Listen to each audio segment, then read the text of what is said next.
आपका शहर में आपका स्वागत है। मैं हूं दीपक मिश्रा। बुरहानपुर में दूषित पानी पीने से लोगों को डायरिया हो गया है। आपको बता दें, यहां आधा दर्जन वार्डों में दूषित पानी के सप्लाई के कारण वार्डों में डायरिया फैल गया। जिला अस्पताल में रोजाना इन वार्डों से 25 से 30 लोग इलाज के लिए भर्ती हो रहे हैं। इनमें बच्चों की संख्या अधिक है, साथ ही बुजुर्ग और महिलाएं भी शामिल हैं। आलम यह है कि मरीजों की अधिक संख्या के चलते अस्पताल में क्षमता से अधिक मरीज भर्ती हो रहे हैं। इस कारण अस्पताल में एक पलंग पर 2-2, 3-3 मरीजों का इलाज किया जा रहा है। अस्पताल में मरीजों का हालचाल जानने वार्ड के पार्षद पहुंचे तो उन्होंने गर्मी के मौसम में अस्पताल के बंद पड़े पंखे और कूलर का इंतजाम नहीं होने पर नाराजगी जताई।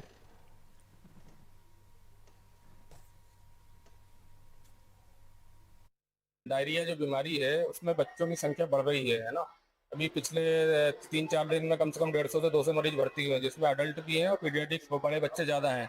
इसके कारण से जो हमने चाइल्ड वार्ड में हमारी कैपेसिटी 20 की थी उसको 20 के बढ़ाकर 30 की कर दी है, और पीआईसी में हमारे यहाँ 10 की कैपेसिटी उसको बढ़ा के हमने 15 कर दी है। तो लेकिन बच्चों की संख्या जो है लगातार बढ़ती जा रही है। इस कारण से एक बेड पे 2 या 3 बच्चे हो रहे हैं। सूचना मिली थी कि यहाँ हॉस्पिटल में शहर में डायरिया फैला हुआ है। इसके कारण अस्पताल में सैकड़ों की तादाद में यहाँ पे बच्चे एडमिट हैं, लेकिन वो बच्चे यहाँ पे डॉक्टरों की लापरवाही है कि यहाँ पे कोई बच्चों को ट्रीटमेंट नहीं है। एक एक बेड पे पाँच बच्चों को यहाँ पे लिटा के रखे है। यहाँ पे गर्मी का ये हाल है कि यहाँ पे पंखे लगे हुए हैं, कूलर लगे हुए हैं, वो बंद करके रखते हैं ये लोग, और यहाँ पे कोई उनको देखने को तैयारी नहीं है। खबर मंदसौर से है, जहां बिल्डिंग में आग लगने की खबर सामने आई है। महाराणा प्रताप बस स्टैंड के पास नयापुरा रोड पर स्थित एक 5 मंजिला बिल्डिंग में आग लग गई। इस बिल्डिंग में बैंक और अन्य कार्यालय चलते हैं। वहीं आग के चलते बिल्डिंग में 20 से 25 कर्मचारी फंस गए, जिन्हें आम लोगों की मदद से बाहर निकाला गया। बिल्डिंग में फायर एग्जिट भी नहीं है। राहत की बात यह रही कि रविवार होने की वजह से बिल्डिंग में ज्यादा लोग मौजूद नहीं थे। कामकाज का दिन होता तो बिल्डिंग में काफी लोग मौजूद होते और ऐसे में बड़ा हादसा हो सकता था। कड़ी मशक्कत के बाद इस आग पर काबू पाया। आग की सूचना मिली थी पानीपत कॉम्प्लेक्स पर। पानीपत कॉम्प्लेक्स पर आग लगने की सूचना मिली थी, उसके बाद पुलिस कल पहुंचा और यहाँ पर फायर ब्रिगेड के सहयोग से आग पर काबू पाया गया है। और बिजली विभाग को सूचना देकर यहाँ से बिजली अभी बंद करवा दी गई है, और जो भी लोग इसके अंदर फंस गए थे उनको सुरक्षित बाहर निकल लिया गया है।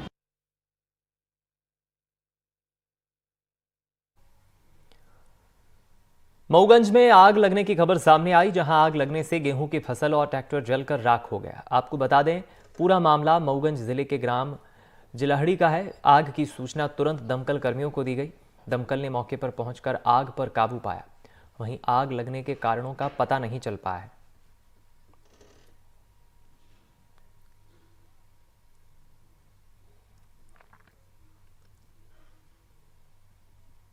खरगोन में आग लगने की खबर सामने आई है, जहां लोडिंग टेम्पो वाहन में अचानक से आग लग गई और आग लगने से वाहन में लदे फर्नीचर जलकर खाक हो गए।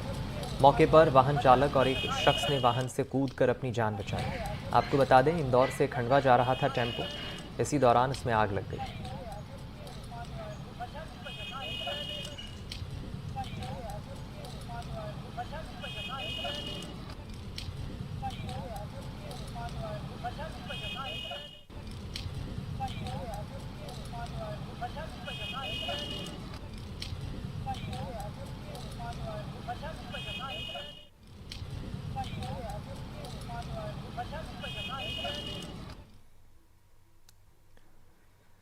लोकसभा चुनाव को लेकर चुनाव आयोग 100% मतदान के लिए मतदाताओं को जागरूक करने के लिए अभियान चला रहा है। यह अभियान बलौदाबाजार जिले के लिए उपलब्धि बन गई है। इसके लिए बलौदाबाजार के लिए golden book of world records में जगह मिली है। आपको बता दें, जिला प्रशासन को 2,01,000 महिलाओं द्वारा लिखे गए स्वीप पोस्ट कार्ड शपथ के लिए golden book of world record से सम्मानित किया गया।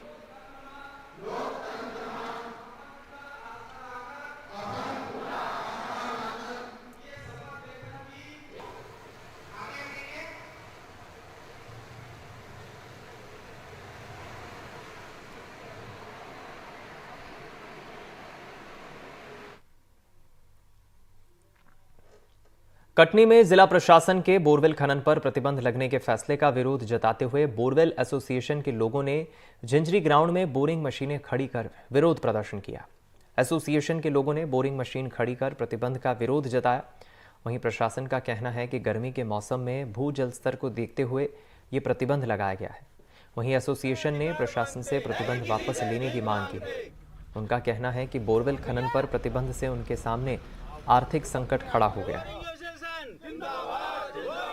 जल संकट को देखते हुए जिला कलेक्टर द्वारा बोरिंग करने पर प्रतिबंध लगा दिया गया, रोक लगा दी गई है, जिसके विरोध के चलते जो कटनी बोरवेल एसोसिएशन है उन्होंने यहाँ पर जिंजरी स्थित यहाँ मशीनें पूरी खड़ी कर दी हैं, एक तरह से हड़ताल शुरू कर दी है। उनकी क्या मांगे हैं हम इसे चर्चा करेंगे। हमारे साथ बोरवेल एसोसिएशन के जो जिला अध्यक्ष हैं सुरेंद्र जी, उनसे हम बात करेंगे कि आखिर क्या क्या मांगे हैं, क्यों इस तरह का विरोध प्रदर्शन किया जा रहा है। हमारे द्वारा जो माननीय कलेक्टर महोदय के द्वारा जो प्रतिबंध का जो आदेश जारी किया गया, उसके बाद जो रोजी रोटी का जो संकट उपलब्ध हुआ है, 1400-1500 मजदूर बेरोजगार हो चुके हैं और पिछले 20 दिन से हम लोगों के सामने एक आर्थिक संकट जो खड़ा हुआ है, इसलिए हमारे द्वारा ये स्वतः अपने आप को पूरे ज़िले में नलकूप खनन का कार्य प्रतिबंध अपने आप को कर लिया गया है। सारे गाड़ी के चक्के जाम कर दिए गए हैं। तब तक ये कार्य नहीं किया जाएगा जब तक ये जो प्रतिबंध का आदेश लगा हुआ है इसको वापस माननीय कलेक्टर महोदय के द्वारा नहीं लिया जाता है। मेरा निवेदन है माननीय कलेक्टर महोदय से कि इसको पुनः आकलन करते हुए कटनी जिले में इतना ज़्यादा अभाव पानी का नहीं है और संशोधन करते हुए अगर 2 ब्लॉकों को रीटी बॉरी बंद छोड़ दिया जाए तो 3 ब्लॉकों को जो है वो प्रतिबंध से मुक्त किया जाए, यही मेरी मांग है। तो ये कह रहा है कि कटनी जिले के जो 3 ब्लॉक हैं उनको प्रतिबंध से मुक्त किया जाए। हमारे साथ और एसोसिएशन के लोग हैं, यहाँ पर बाबी चक्रवर्ती हैं, इनसे हम बात करेंगे। ये बताइए, जिले का जो भू जल स्तर जो गिरा हुआ है उसको देखते हुए कलेक्टर ने प्रतिबंध लगाया, तो आप इस पर क्यों विरोध कर रहे हैं? कटनी जिले का जो भू स्तर गिरा हुआ है वो पीएचई विभाग ने गलत उसमें सर्वे मेंशन किया सर्वे में। एक्चुअली में क्या कटनी जिले का जो भू स्तर जो है वो उतना नहीं गिरा हुआ कि प्रतिबंध लगा सके, और उसके चक्कर में क्या हमारी बोरवेल मशीनें बंद कर दी गई हैं, तो हमारे मजदूरों लोगों को परिवार का भरण पोषण बंद हो गया है।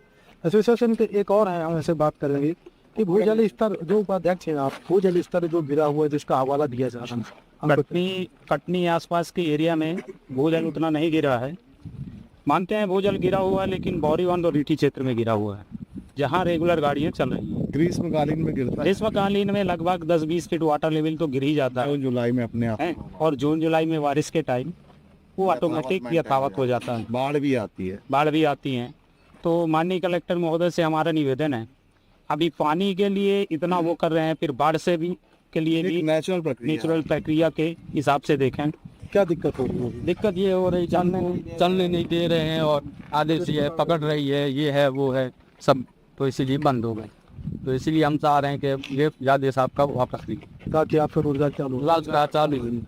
तो ये जो है मजदूर भी हैं जो यहाँ पर राजस्थान से आएगा, लगे हुए राजस्थान से आए हुए हैं कई मजदूर यहाँ पर, जो इस समय प्रतिबंध होने के कारण काम नहीं कर पा रहे हैं, और उन्होंने जिला प्रशासन से मांग की है कि उन्हें जो है बोरिंग करने की आज़ादी दी जाए, छूट दी जाए। कटनी से राम बिहारी गुप्ता, NDTV।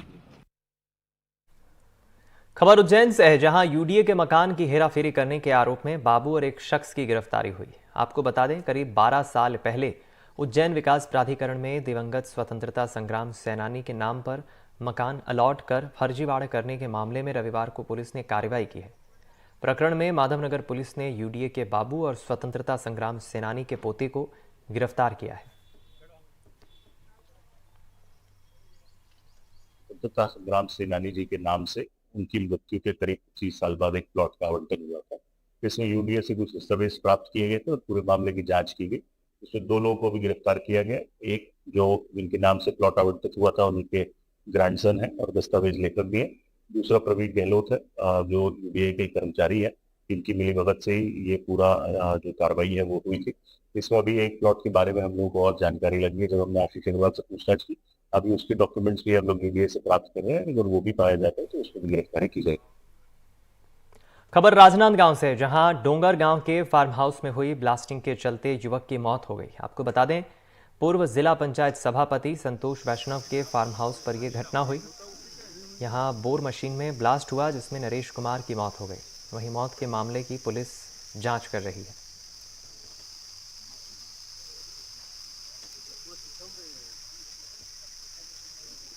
ग्राम जामसरार में सुनील वैष्णव 42 वर्ष का फार्म हाउस है, जिसमें नरेश ओटी नाम का व्यक्ति लेबर का काम करता है। जो आज सुबह बोर चालू करने आया था तो बोर में अचानक जैसे ही चालू किया तो अचानक ब्लास्ट हुआ, और ब्लास्ट होने के बाद में नरेश ओटी घायल हो गया। घायल होने के बाद उसकी मृत्यु हो गई। 2 दिन पहले एमपी की खजुराहो लोकसभा सीट में पोलिंग बूथ पर तैनात अधिकारियों और वोटर्स के बीच विवाद का वीडियो सामने आया है। यहां ग्राम पंचायत गंज में लोगों ने अधिकारियों द्वारा वोट देने से रोके जाने पर जमकर विरोध किया। आपको बता दें, मतदान करने पहुंचे लोगों ने डिजी लॉकर में अपना वोटर आईडी दिखाया, लेकिन लोगों का आरोप है कि वहां मौजूद अधिकारियों ने उन पर वोटर आईडी की फिजिकल कॉपी दिखाने का दबाव बनाया और वोट डालने से रोका। यहाँ पर जो साजिदा कुरैशी नाम के जो सेक्टर प्रभारी महोदय हैं, उनके दुर्व्यवहार के कारण यहाँ मतदान नहीं होने दिया जा रहा है। यहाँ पर मतदाता सभी यहाँ रोड पर बैठे हुए हैं। उनको पर्ची जो बीएलओ ने पर्ची दी है, उस पर्ची में उसके साथ कहीं ये कागज़ चाहिए, कहीं वो कागज़ चाहिए, अनेक प्रकार के कागज़ मांगे जा रहे हैं। उसमें क्या है, मतदान प्रभावित हो रहा है। बिल्कुल उनके खिलाफ मैं तो ये कहूँगा, जो अभी वर्तमान में 1 घंटे से मतदान बंद है, ये निश्चित रूप से हमारे प्रदेश के अध्यक्ष और हमारे लोकप्रिय सांसद बीडी शर्मा जी के खिलाफ इस बहुत बड़ी साजिश है कि मतदान नहीं होने दिया जा रहा है। यहाँ पे सेक्टर की जो साजिदा कुरैशी के नाम से सेक्टर में कोई पदाधिकारी हैं, उनकी तरफ से कुछ अनावश्यक कार्यकर्ताओं को, जो वैलिड हैं, जो वोट करने वाले कार्यकर्ता उनको भी रोका जा रहा है। मैंने मंडल अध्यक्ष जी से अपने बात की और उन्होंने मुझे समस्याएं बताई, क्योंकि हमारा कार्यकर्ता पूरी तरह से मर्यादा में और कानून की परिधि में रह के काम करने वाला हमारा कार्यकर्ता है और हमारा मतदाता है जो भी है। इसके बाद भी अनावश्यक यदि दबाव बनाया जाता है मतदाता पे वोट ना कर पाने के लिए, तो ये एक समस्या है, ये एक परेशानी का विषय है, कष्ट का विषय है। इस समस्या के समाधान के लिए हमने उच्च अधिकारियों से बात की है और उन्होंने आशान्वित हैं हम कि जल्दी हमको आश्वासन भी दिया है इस समस्या के निदान के लिए जल्दी से जल्दी ठीक करें।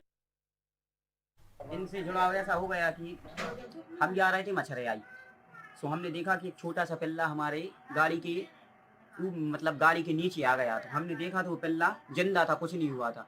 फिर हमने सोचा यार जब ये बच गया तो भगवान ने हमारे लिए भेजा है इसके लिए, तो फिर हम इसके लिए हम घर उठा के ले आए। शादी के कार्ड में इसलिए नाम छपा क्योंकि हमारे घर के सदस्य हैं। दूसरे लोगों को संदेश ये देना चाहते हैं कि भैया ये जो बेजुबान जानवर होते हैं ना, ये अपने भरोसे होते हैं। तो हम यही संदेश देना चाहते हैं कि भैया आप खुआ नहीं सकते ना, तो मानने का कोई हक नहीं है।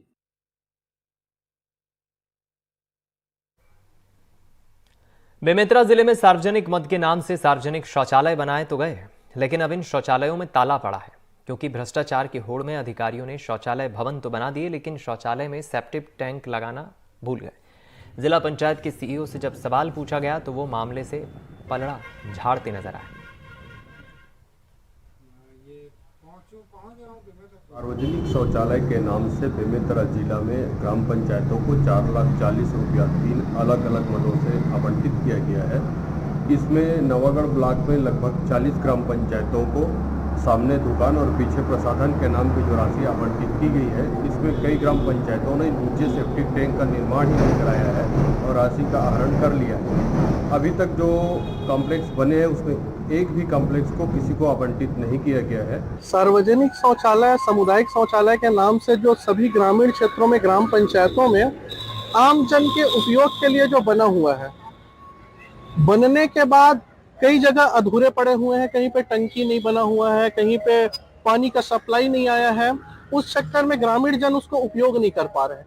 कांग्रेस सरकार में यह योजना लाके ये बना हुआ रखाया हुआ है, लेकिन अधिकारियों के चलते या प्रशासन के चलते उसका उपयोग अभी तक नहीं हो रहा है, जो कि एक घोर लापरवाही है। बेमेतरा जनपद पंचायत के अंतर्गत आने वाले ग्राम पंचायत चिल्फी के आश्रित गांव कांपापे, जहां पर आप देख सकते हैं कि सामुदायिक शौचालय का निर्माण किया गया है, लेकिन वास्तविक स्थिति क्या है यही जानने के लिए हम ग्रामीणों से बात करते हैं। भैया क्या नाम है आपका? सोनलाल चंद्राकर। सोनलाल चंद्राकर। क्या स्थिति है आपके शौचालय का आपके गांव का? शौचालय का कोई ठिकाने नहीं, सीट नहीं बैठा है, पूरा टाइल्स लगा है, पूरा कबाड़ से ही परे। हाँ। इसमें कुछ स्थिति कैसी? कोई स्थिति नहीं, पूरा खराब है, पूरा गंदगी है सर। कितने साल से बना पड़ा है सीए? ये 4-5 साल होता है, 5 साल हो गए। उपयोग कुछ नहीं है, तो क्या दिख रहा है, कुछ बना? रद्द बद दिख रहा है, कुछ नहीं दिखा रहा है का है। ये शौचालय बना हुआ है, यहाँ आप रहते हो, कभी देखे हो आज तक लोग जाते हुए, या सीट बैठा है, क्या है इस पे? जी नहीं सर, सीट है कि नहीं? नहीं। तो सामने आएंगे, सीट नहीं बैठा तो कहाँ बैठो फिर? तो वो तो दिखा थे सर, बाहर ऐसे बैठे लगा थे, कुछ तो चीज बने चली साधन। हाँ भाई पागो। क्या आपको लगता है कि फालतू लापरवाही हुई है, पैसा बर्बादी हुई है, क्या लगता है? हाँ सही बात है, लापरवाही तो हुआ है। इसमें कुछ नहीं है, सीट नहीं है, कुछ नहीं है, तो इसमें कहाँ बैठ पाएगा? अब कहाँ से, ये पूरा बर्बादी, चाहे बाहर बैठेंगे। हाँ, हमारे साथ जिला पंचायत के उपाध्यक्ष भी हैं, आइए बात करते हैं। सर, ये आपका गांव है, गृह गांव है, क्या लापरवाही देखते हैं इस पे? इसमें लापरवाही 5 साल कांग्रेस सरकार का सबसे काला दिन था। वो भ्रष्टाचार करने का उन लोगों का पूरा अधिकार है। अब तकलीफ इस बात का है कि कार्रवाई क्यों नहीं हो रहा है। जैसे 40 लाख 50 लाख का एक एक गोठान बना है, 5 लाख का कार्य नहीं हुआ है गोठान में। ये शौचालय है 3 लाख 3.5 लाख का, और कम से कम ये 4 साल कंप्लीट होने जा रहा है। ऊपर ढांचा खड़ा है, ना अंदर सीट है, ना पानी का व्यवस्था, कुछ नहीं। तो ये कांग्रेस गवर्नमेंट का भ्रष्टाचार को उजागर करता है। और मैं निवेदन ये करना चाहता हूं कि अगर वाकई में कोई ईमानदार अधिकारी है तो उनको इस दिशा में काम करना चाहिए। दुर्भाग्य है, एक मोदी जी सुधारने के लिए भिड़े हैं तो 99% लोग खाने के लिए भिड़े हैं, तो क्या कर पाएगा एक व्यक्ति? देश राज्य अधिकारियों के हाथ में रहता है। ओरिजिनल अधिकारी लोग सिलेंडर कर देते हैं भाई भ्रष्टाचार नेताओं के सामने। कम से कम भ्रष्टाचारी को तो दूर करना चाहिए, भ्रष्टाचार को अधिकारी लोगों को कम से कम अपने कलम ना फंसाए। तो ये थे हमारे यहाँ के जिला पंचायत के जो उपाध्यक्ष। इनका कहना है कि कहीं ना कहीं इस शौचालय निर्माण में भ्रष्टाचार हुआ है। वाकई कहीं पर यह 4.5 लाख का है तो कहीं 3.5 लाख का, कहीं सीट बैठे हैं तो कहीं पानी ऊपर में टंकी नहीं है तो नीचे टंकी गायब है। कुल मिलाकर यहाँ के जो अधिकारी हैं वो जमकर भ्रष्टाचार किए हैं। अब देखने वाली बात होगी कि जांच होती है या कागजों का खेल चलते रहता है। सुजीत शर्मा, एनडीटीवी, बेमेतरा। खबरों में ब्रेक के लिए रुक रहे हैं, तुरंत लौटते हैं। ब्रेक के बाद फिर आपका स्वागत है। आज धार भोजशाला कमाल मौला मस्जिद में सर्वे का 38वां और आखिरी दिन रहा। हाईकोर्ट के निर्देश के बाद 22 मार्च से एएसआई ने सर्वे का काम शुरू किया था और सर्वे की रिपोर्ट कल यानी 29 अप्रैल को सौंपी जानी थी, लेकिन एएसआई ने हाईकोर्ट से सर्वे के लिए 8 हफ्तों का और वक्त मांगा है। अब देखना होगा कि कल इस मामले में कोर्ट क्या आदेश देता है। हालांकि इससे पहले हिंदू पक्ष और कमाल मौला मस्जिद पक्ष की तरफ से अपनी अपनी दलीलें दी जा चुकी हैं। उधर सर्वे के आखिरी दिन एएसआई की टीम सुबह 8 बजे 20 अधिकारी और 37 मजदूरों के साथ भोजशाला में सर्वे करने पहुंची।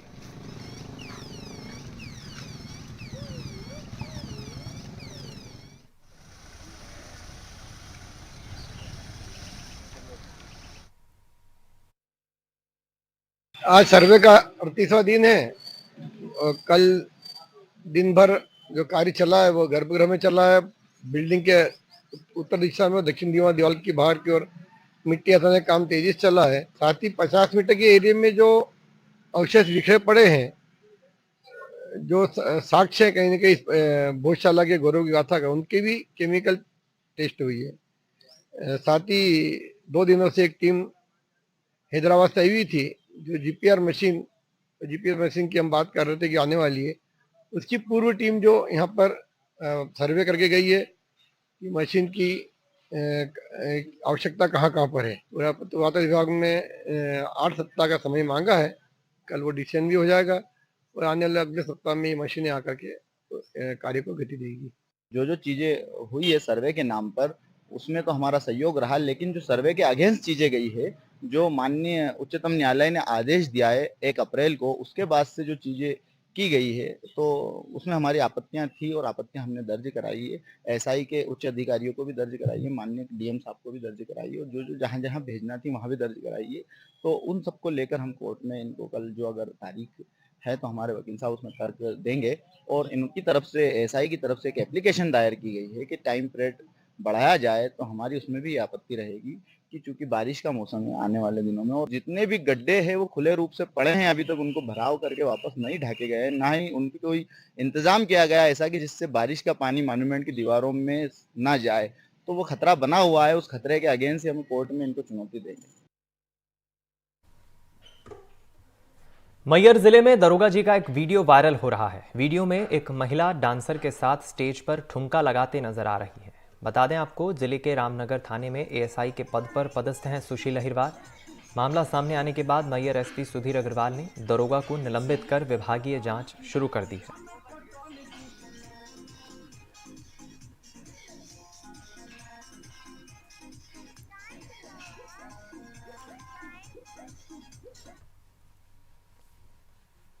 धार में पुलिस ने एक 4 महीने की बच्ची के माता पिता को ढूंढ निकाला है। दरअसल शुक्रवार को एक महिला अपनी बच्ची को जानबूझकर धामनोट के महेश्वर चौराहे के पास एक दुकान के सामने रखकर चली गई। बच्ची को ले जाते हुए महिला सीसीटीवी में कैद हुई थी। जब पुलिस को लावारिस बच्ची के बारे में जानकारी मिली तो वो उसे थाने ले आई, साथ ही उसे अस्पताल ले जाकर उसका चेकअप करवाया। इसके बाद पुलिस बच्ची को छोड़ने वाली माँ को ढूंढने में लग गई। पुलिस ने सीसीटीवी की मदद से पर्वतपुरा की रहने वाली उसकी मां दुर्गा और उसके पति प्रदीप मावी को पकड़ लिया है और आगे की कार्रवाई शुरू कर दी है। हाँ, कल 5-6 बजे एक 3 माह की बच्ची हमें महेश्वर फंटे से मिली थी। एक महिला उसे होटल पे छोड़ के चली गई थी। काफी समय तक इंतजार किया, ना थाने कोई रिपोर्ट कराने आया, न ही अन्य कहीं से कोई संपर्क की सूचना आई हमारे पास। तो हमने अज्ञात महिला पे अपराध पंजीबद्ध कर विवेचना में लिया गया था। आज उस महिला को लेके आए हैं, साथ में उसके पति को भी लेके आए हैं। अभी इस संबंध में जांच कर रहे हैं कि वो इंटेंशनली किया गया था या कोई लापरवाही थी। और फिर जैसी भी चीज होगी वैसी विवेचना में आएगी, वैसी कार्रवाई होगी। ग्वालियर के पड़ाव थाना इलाके के रेलवे स्टेशन के बाहर कुलियों और होटल संचालक के बीच विवाद हुआ, जिसमें दोनों पक्षों के बीच जमकर मारपीट हो गई। जानकारी के मुताबिक होटल की छत पर सामान और कचरा रखने को लेकर विवाद हुआ। आरपीएफ थाना के पास हुई घटना का सीसीटीवी वीडियो भी सामने आया है। वहीं दोनों पक्षों ने मामले की शिकायत दर्ज कराई है। बहरहाल पुलिस मामले की कार्रवाई में जुटी है।